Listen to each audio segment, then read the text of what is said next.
주님의 손에 의탁드리오며 예수님의 이름으로 기도하옵나이다. 아멘. 감사함으로 하나님께 나아갑시다. 이런 주제로 말씀을 드리겠습니다. 시편 95편은 표제가 없죠. 누가 지었다는 건지 잘 모릅니다. 그런데 헬라어 70인역 70명이 번역한 성경에는 거기는 표제가 다윗의 시라 이렇게 나와 있습니다. 다시 말하면 이 시는 다윗이 지었다 이렇게 하고 있습니다. 시작이 오라 우리가 여호와께 노래하며 이렇게 시작하죠. 오라 하는 말은 전능하신 하나님, 살아계신 하나님 앞에 오라. 하나님 앞에 오는데 어떻게 와야 되냐? 노래하면서 구원의 반석을 향하여 줄거이 외치면서 나오라 이렇게 말하고 있습니다. 그러면서 2절의 시작이 우리가 감사함으로 그 앞에 나아가며 시를 지어 줄거이 그를 노래하자. 하나님께 나오기는 나오는데 그냥 나오는 것이 아니고 정말 하나님 앞에 감사하면서 나오자. 노래하면서 나오자. 시를 지어서 즐겁게 나오자. 하나님께 나오자 하는 것입니다. 사실 이 땅 위에는 하나님을 섬기는 사람이 그렇게 많지 않습니다. 하나님의 선택된 백성이 어찌 보면은 전 세계적인 인구 가운데서 극소수입니다. 그러나 하나님의 말씀을 듣고 하나님 앞에 나오는 자를 하나님이 얼마나 귀하게 보시고 얼마나 그를 복주시는지 모릅니다. 우리는 이 땅 위에 사는 삶 속에 형편과 사정이 어떠하든지 상관없이 하나님 앞에 감사하는 마음, 기쁨의 마음, 즐거움의 마음을 가져야 됩니다. 크레이지 러브라는 책이 있어요. 이 크레이지 러브라는 책은 프란시스 첸이라는 그런 중국 계열 목사님이 쓴 책입니다. 근데 그분은 이 첸이라는 사람은 굉장히 그 보면 인생이 불안했습니다. 그리고 말하자면 불안할 뿐만 아니라 불평거리가 굉장히 많은 사람입니다. 첸의 어머니는 첸을 낳다가 난산으로 돌아가셨습니다. 새어머니가 들어왔는데 많은 구박을 받았습니다. 그렇게 하면서 새어머니 밑에서 성장하는데 12살 때 친아버지마저 돌아가셨습니다. 그래서 첸은 그야말로 그냥 버림을 받은 것입니다. 그런 상태에 자기 삼촌 한 사람이 있었어요. 이 삼촌에게 의지되어서 그 어려운 어린 시절을 살게 됩니다. 그런데 이 삼촌과 숙모가 늘 다투었어요. 싸웠어요. 어느 날 그 삼촌이 첸이 보는 앞에서 총으로 숙모를 쏴 죽여버리고 말았어요. 그리고 자기도 순간적이지만 말릴 여가도 없이 총으로 자기 자신을 또 쏘아서 그만 삼촌도 숙모도 다 죽고 말았습니다. 이 첸이라는 사람은 세상에는 아무도 없었습니다. 이제는 친족도 한 사람 없습니다. 그는 우울한 삶을 살 수밖에 없었고 그는 마음속에 생각하기를 하나님은 야단치시는 하나님, 두려운 하나님, 그래서 언제나 소극적인 삶을 살 수밖에 없었습니다. 그는 하나님 앞에 나가서 예배를 드려도 언제나 무거운 마음으로, 두려운 마음으로 하나님이 또 나에게 어떤 벌을 내리시지는 아니할까 이런 마음으로 인생을 살았습니다. 이 첸이 이제 나이를 먹어서 결혼을 하게 되어집니다. 결혼하면서 아주 믿음이 좋은 아내를 맞았어요. 그래서 항상 마음이 우울하고 슬퍼할 때 아내가 옆에서 계속적으로 격려해 줍니다. 계속적으로 힘을 줍니다. 그런데 이 첸에게 딸이 하나 태어났습니다. 이 딸이 태어났는데 너무나도 이쁜, 그야말로 아버지 입장에서야 다 그렇겠지만 눈에 넣어도 아프지 않을 그럴 딸이 하나 태어났습니다. 그래서 이 쟤는 항상 눈만 뜨면은 딸을 찾았습니다. 내 딸 바보가 되었습니다. 그러다가 어느 날 하나님 앞에 기도하는 중에 이런 생각이 들었습니다. 내가 내 딸을 이렇게 사랑하듯이 하나님은 비록 내가 불행한 삶을 살고 어렵고 힘들고 우울한 삶을 살았지만 나를 사랑하시는 것이 아닐까. 하나님의 사랑을 다시 한 번 더 확인하기 위해서 기도하기 시작했는데 마음에 성령의 확신이 왔어요. 마음에 큰 기쁨이 왔습니다. 하나님이 절대 나를 버리시지 않을 것이고 하나님이 나를 사랑하실 것이다. 그래서 그때부터 마음을 바꾸어 먹기 시작했습니다. 바꾸어 먹고 그는 의도적으로 하나님 앞에 감사하기 시작했습니다. 막 하나님 무엇이든지 간에 감사하기 시작했습니다. 그리고 무엇이든 간에 기뻐하기 시작했습니다. 감사와 기쁨이 회복되어지면서 이 체인의 삶은 완전히 달라지기 시작했습니다. 많은 사람들이 보면서 정말 하나님이 살아계신 걸 당신을 보면은 알 수가 있겠다고, 정말 예수 믿는 의미가 뭔지를 알 수 있겠다고. 그래서 이 체인은 그야말로 그때부터 마음에 결심을 하고 내가 수많은 사람들에게 지도자가 되어야 되겠다, 리더자가 되어야 되겠다. 그래서 신학교를 가서 1994년 드디어 목사가 되었습니다. 그러고 난 다음에 나가서 복음을 전하기 시작했습니다. 복음을 전하기 시작해서 교회를 개척을 하고 코너스톤 교회를 개척했는데, 개척하고 교인들이 몰려들기 시작하는데 지금 현재 2,000명의 교인이 대형 교회로 성장할 수 있도록 모여들었다는 것입니다. 저는 이런 말을 합니다. 우울한 삶을 살면 거기는 마귀가 오지만 기쁨과 감사의 삶을 살게 되면 하나님이 복을 주신다. 오늘 우리가 이 한 사람의 어두운 삶이, 그야말로 절망적인 삶이, 그야말로 모든 것이 사망이 음침한 골짜기로만 그에게 첨절되어지던 그런 사람이 마음을 바꾸어 먹고 감사와 기쁨과 즐거움의 삶을 살 때 얼마나 인생을 바꾸어 놓는가 하는 것을 알 수가 있습니다. 여러분, 사람마다 다 자기가 품고 있는 하나의 어두운 트라우마가 다 있죠. 그러나 이것을 바꾸는 방법은 다른 방법이 없습니다. 하나님을 믿고 그분 앞에 감사하면서 나가야 되고, 그분 앞에 정말 나의 반석이 되고 나의 기쁨이 되고 나의 즐거움이 되는 하나님 앞에 우리가 몸과 마음을 내어놓고 나가야 됩니다. 자, 본문의 말씀을 통해서 몇 가지 생각할 말씀이 있습니다. 첫째는 왜 우리가 하나님께 감사하는 삶을 살아야 됩니까? 하는 문제입니다. 감사하는 삶을 살면은 놀랍게도 감사할 일들이 많이 생겨집니다. 여러분, 한번 우리 스스로 한번 생각해 보십시오. 우리가 어두운 마음을 가지게 되면요, 모든 만사가 다 어두워집니다. 모든 것이 어렵습니다. 우리의 환경도 어려워지고 만나는 사람도 어려워지고 생활도 삶도 모든 것, 심지어는 하나님께서 우리에게 함께 하신다는 이 사실 존재조차도 잊어버리고 우리는 그 삶 속에서 힘들고 어려운 삶을 살아갈 수밖에 없습니다. 미국에서 유명한 김의신 박사라고, 우리 한국 사람입니다. 교포입니다. 이분이 미국 텍사스 주의 암 연구센터에서 31년간 의사로 있었습니다. 그 있으면서 놀라운 것은 왜 수많은 사람이 보면은 왜 그렇게 암에 걸려가지고 허덕이고 고생을 할까? 이분들을 연구해보고 조사해본 결과에 그 논문을 발표했어요. 어떤 논문이냐면 마음속에 우울함을 가지고 있고 절망을 가지고 있고 고통과 아픔을 풀어내지 못하면 다 암이 되더라는 것입니다. 그래서 여러분, 우리가 즐거운 마음, 기쁜 마음, 좋은 마음을 가져야 됩니다. 그렇게 되어질 때에 우리는 어떤 어려움도 극복할 수 있다는 것입니다. 이분이 김의신 박사가 찬양대원들과 일반인들을 대상으로 약 1,000명 정도를 면역세포를 조사를 했답니다. 그랬더니 이 면역세포 중에서 NK세포가 우리 몸을 굉장히 건강하게 만들기도 하고 또 나쁘게 만들기도 하는데, 이것을 연구해서 발표를 했는데 놀랍게도 날마다 찬양하는 사람들이 그냥 불평불만한 사람들보다 NK세포가 1000배가 높더라는 것입니다. 찬양대원들이라도 아멘을 해야 될 텐데,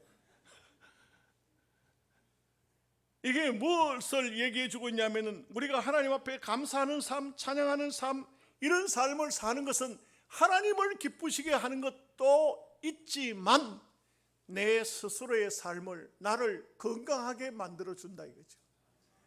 영적으로 육적으로 건강한 삶을 살려고 하면 항상 우리는 찬양하는 삶을, 기쁨의 삶을 살아야 됩니다. 데살로니가전서 5장 16절에서 18절 말씀에 보면 우리가 잘 아는 말씀이지만 항상 기뻐하라, 쉬지 말고 기도하라, 범사에 감사하라, 이는 그리스도 예수 안에서 너희를 향하신 하나님의 뜻이니라. 그 하나님의 뜻이라고, 우리가 성도라면 마땅히 하나님의 뜻이 무엇인지를 찾고 하나님의 뜻대로 살아야 되는데, 그 첫 번째가 기뻐하라 하는 것입니다.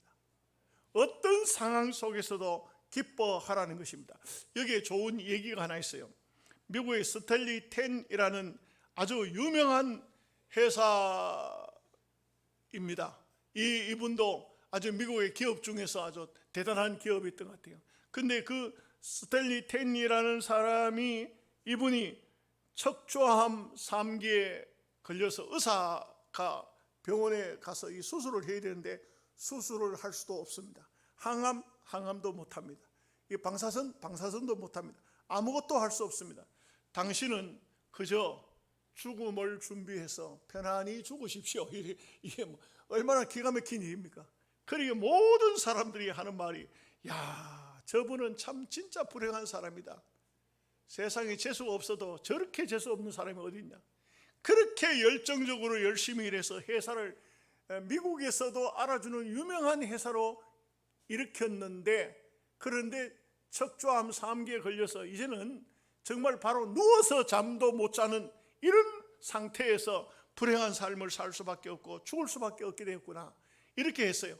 그런데 이분이 기적적으로 얼마 후에 다시 회복이 되어서 회사에 출근을 하게 되었습니다.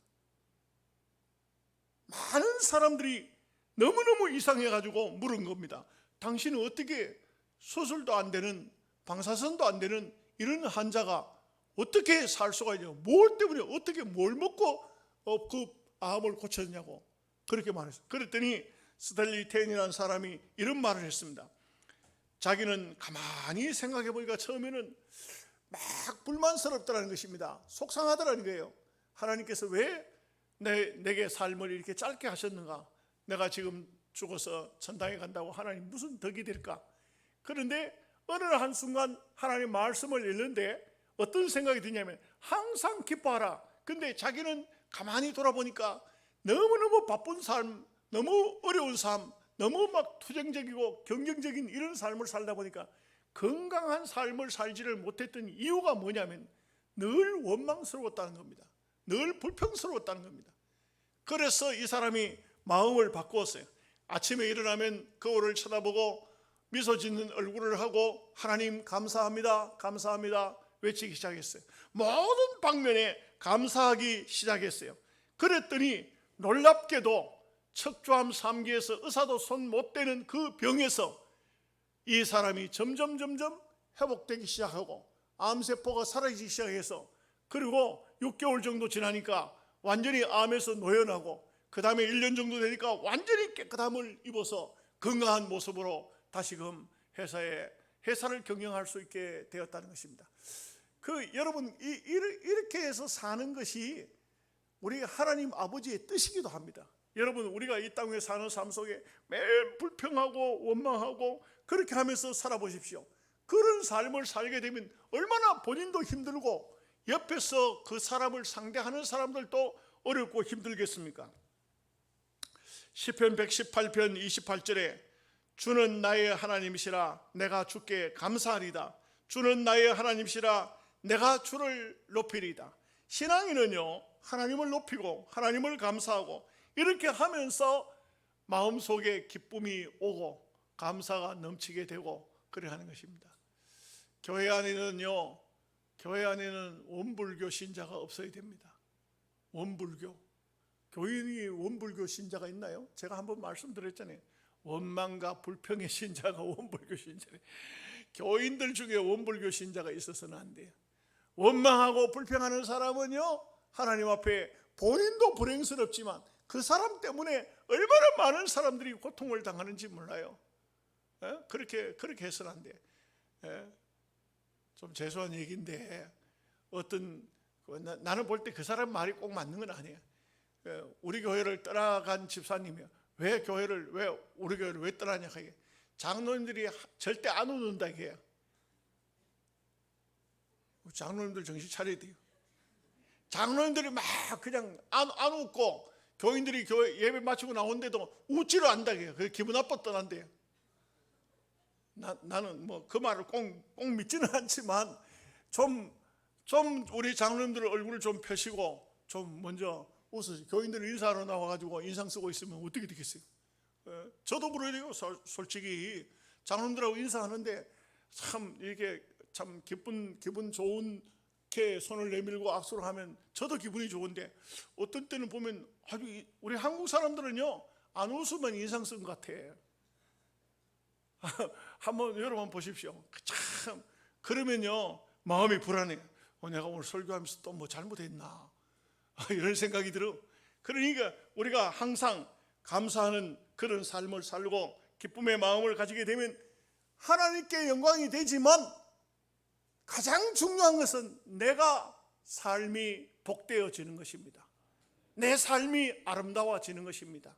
여러분, 우리가 이 땅에 사는 삶은 참 사실 새벽기도 때 전도서를 하는데, 전도서를 한 번도 전도서를 제가 이 서북교회에 와서 30년이 넘도록 전도서 설교를 안 했어요.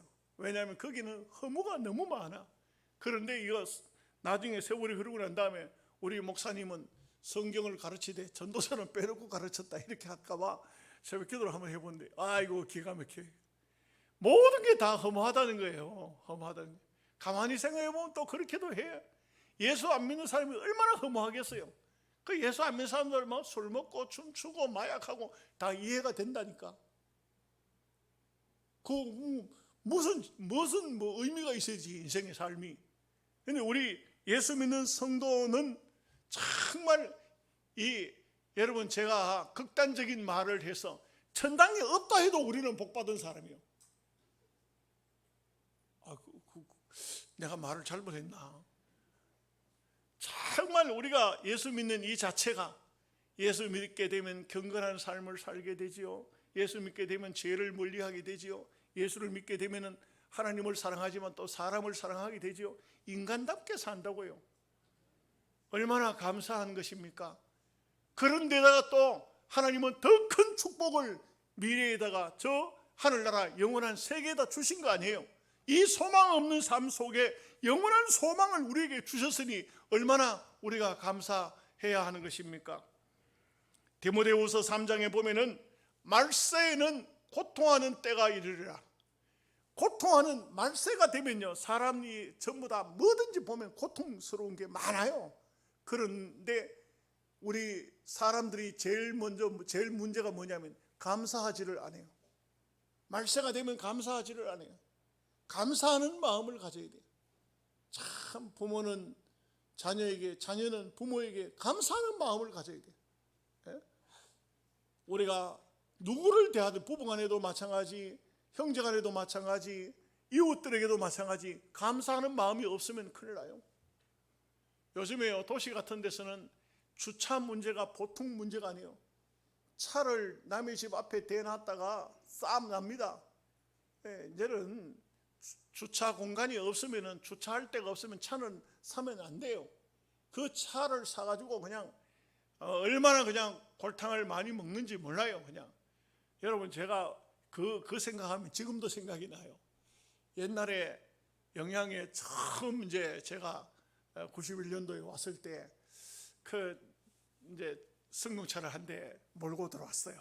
몰고 들어왔는데 이 사택이 없으니까 저쪽에 어떤 허름한 집에 거기 집도 얻을 데가 없어가지고 거기 집을 얻었어요. 그 집을 얻었는데 그런데 제가 살고 있는 옆에 그분은 뭘 하냐면 차에다가 물건을 싣고 다니면서 파는 분이에요. 근데 난 그분이 그런 일을 하는 분인 줄도 모르고, 뭐 제가 이사를 왔지만 낮에는 못 만나요. 새벽 일찍이 나가고 저녁 늦게 들어오니까 만날 수가 없어요. 근데 이분이 그 집 앞에다가, 자기 집 앞에다가 차를 세우는 거예요. 근데 내가 거기 이사를 갔으니까 당연히 내 집 앞에 세운다고 차를 세웠는데 그 세우는 자리가 이분이 세우는 자리예요. 그런데 제가 자려고 누웠는데 밤늦은 시간에 빵빵 눌려요. 눌리기나 말거나 그냥 뭐 내 집 앞에 내 차 세워놨는데 맞아요, 틀려요? 아침에 나가니까 열쇠를 가지고 쫙 끌고 났어요. 차를 쫙 끌고 놓고 가버렸어요. 그 내가 누가 이런 짓을 했나 하니까 그분이 한 거예요. 난 지금도 얼굴을 몰라. 내가 와서 그 사람하고 싸우겠어요? 못하겠어요. 승용차가 꼬물 가져온 거 아니에요. 새 차 가져온 거예요. 쫙 끌었어요. 열쇠를 가지고 그냥 운전석부터 시작해가지고 뒷자리까지 다 끌었어요. 쫙 끌었어요. 아유, 막 차가 팍 파지도록 끌었어요. 나중에 제가 그 집에 살고 있는 것을 그 사람도 알았을 거예요. 그런데도 그걸 또 물어줘야 되니까 말을 안 하더라고. 아무 얘기도 아니에요. 난 누군지를 알아요. 보지는 않았지만 충분하게 심증이 가요. 이 주차 문제. 이 도시 같은 데서는요, 주차 문제로 얼마나 싸우지, 심지어 사람이 죽기도 해요. 사람들의 마음속에 감사보다는 불평이 얼마나 꽉 차 있는지, 이게 마지막 종말의 시기예요. 말도 조심해야 되고요, 행동도 조심해야 돼. 요즘에는 사람 쳐다봐도 잘못하면 두드리 맞아요. 남자가 또 여자를 또 쳐다보는데 5분 정도 쳐다보면 성희롱으로 걸려버려요. 남자가 남자를 쳐다보면 주먹이 날라와요. 왜 쳐다봐 이 자식아. 그러니까 쳐다보는 것도 못해요. 이 마지막 종말의 시기는 사람들이 얼마나 원망이 많고 불평이 많은지 우리는 참 조심해야 돼요. 그런데 여러분 보십시오. 웃는 얼굴에 침 못 뱉는다는 옛 말이 있잖아요. 그래서 항상 기쁜 마음, 즐거운 마음, 좋은 마음으로 웃음도 이상한 웃음 웃지 말고요. 괜히 남자들은요, 여자 쳐다보고 이상한 웃음 웃으면 성희롱으로 걸려요. 그러니까 아주 미소 짓는 모나리자 웃음으로 그렇게 여러분 인생을 감사하면서 살아야 됩니다. 두 번째는 우리가 왜 감사를 해야 되냐? 하나님의 인자하심 때문에 감사를 하라고 성경은 말씀하고 있어요. 시편 23편 6절 말씀에 내 평생의 선하심과 인자하심이 반드시 나를 따르리니 내가 여호와의 집에 영원히 살리로다. 참 다윗은 그 말, 하나님의 인자하심이 반드시 나를 따라온다. 여러분, 하나님의 인자하심, 하나님이 다른 말로 하면 하나님의 긍휼하심, 하나님의 사랑하심, 하나님의 은혜 베푸심, 이게 우리에게 없으면 우리는 살 수가 없어요. 하나님의 은혜로 우리가 사는 거예요. 그렇기 때문에 우리는 이 땅에 사는 삶 속에서 언제나 하나님의 긍휼하심과 자비하심을 입어서 살기 때문에 감사하는 삶을 살 수밖에 없습니다. 우리는 배신의 삶을 살면 안 됩니다. 여러분, 동물 중에서 제일 무서운 동물이 뭡니까? 살모사. 우리 한국에서는 살모사가 제일 독이 세죠. 7.4 이 뱀. 그런데요, 살모사는요, 새끼를 놓으면 그 새끼가 어미를 잡아먹어버려요. 그래서 살모사라 그러네요. 살모사. 어미를 죽이는 거예요. 세상에 제일 악한 사람이 뭐냐? 은혜를 원수로 갚는 것입니다. 우리가 하나님 앞에 받은 바 은혜가 얼마나 큰 것입니까? 우리는 영원히 죄를 짓고 영원히 번제와 자범죄로 말미암아서 지옥불에 들어가야 할 그럴 존재이지만, 그러나 우리를 하나님께서 긍휼히 여기셔서 우리가 이미 원수가 되어 있는데도 불구하고 하나님은 우리에게 독생자 예수님을 보내주셔서 우리를 살려주신 것입니다. 그렇기 때문에 우리는 하나님의 은혜를 감사할 줄 알아야 됩니다. 여러분, 성경을 보면 다윗은요, 사울이 다윗을 죽이려고 그렇게 애를 썼는데도 다윗은요, 사울을 끝까지 보호합니다. 물론 그 사울은 블레셋 사람들에 의해서 죽임을 당하였죠. 그렇게 죽었습니다만, 그러나 분명한 것은 다윗은 사울 임금을 절대적으로 보호했어요.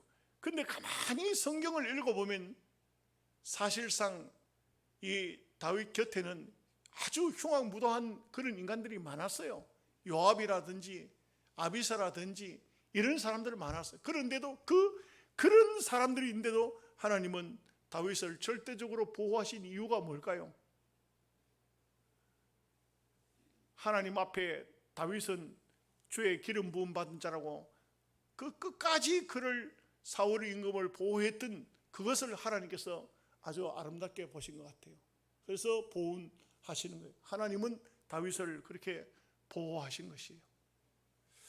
이 다윗이 하나님 앞에 은혜를 받았을 때 사무엘하 7장 18절을 보면 이런 말씀을 이런 얘기를 다윗이 하고 있습니다. 주 여호와여, 나는 누구오며 내 집은 무엇이기에 나를 여기까지 이르게 하셨나이까?